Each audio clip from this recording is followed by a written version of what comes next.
for never giving up on me, but for most importantly, never stopping praying for me and believing that God was going to restore me back to y'all. And I'm so grateful for that.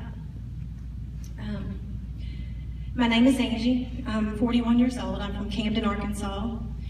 If you had met me 14 years ago, you would have thought that I had it all together. My husband and I had 3 beautiful boys, with the 4th one on the way. My foster dad was a pastor. I not only attended his church regularly, but I was church secretary, Sunday school teacher, youth group leader, praise and worship team leader. If you went by appearances, everything was just fine, but everything wasn't fine. One very important thing was missing. I had accepted Christ as my Savior, but I had never developed a relationship with Him. Years of abuse that started at the age of 8 had left me bitter and angry and blaming God for every bit of it. On the due date for my 4th son, my foster dad had a massive brainstem stroke that left him paralyzed from the neck down.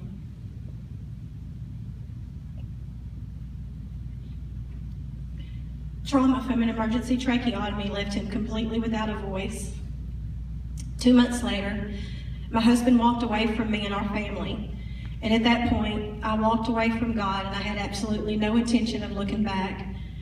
But God had other plans. For the next 14 years, I sank further and further into addiction. My life was spiraling out of control.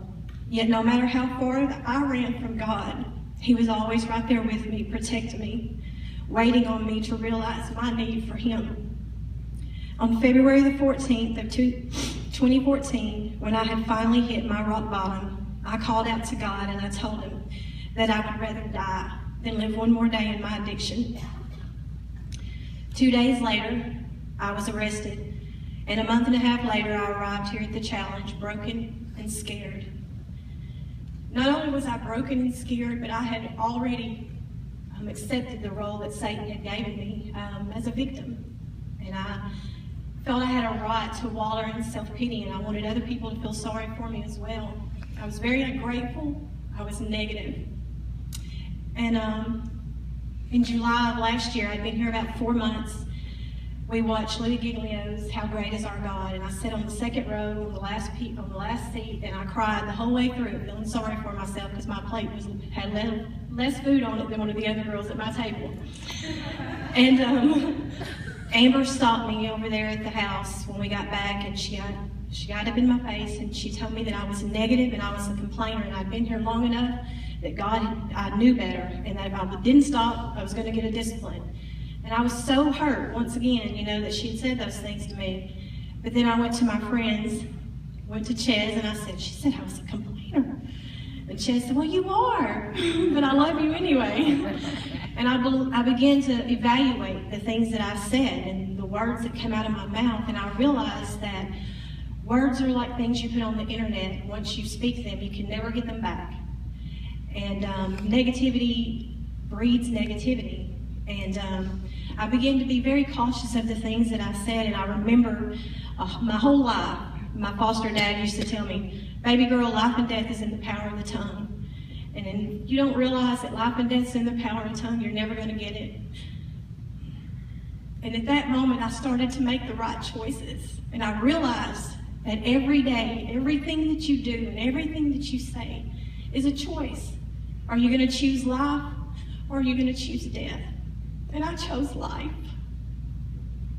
And I'm so grateful that along the way, God also restored to me the song that I had lost out of my heart. I had been singing with my foster dad for years.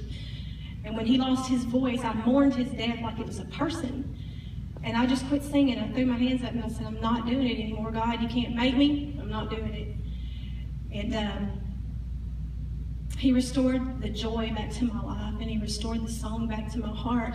And I'm going to sing for y'all this morning. This is my prayer. It's really not even a song. So y'all just bear with me because I'm really nervous. I haven't done this in a really long time. But this is my prayer. The song is called Once and For All. And it says, Lord, let this be the place where I die. Let me be crucified, Lord. And I realized the other day while I was practicing this song, A dead man can't pick things back up. You can't use your arms if you're dead. So I don't want to pick any of that junk that I've laid down this year back up. I want to lay it all down and remain joyful and remain positive and happy and just so thankful to be alive.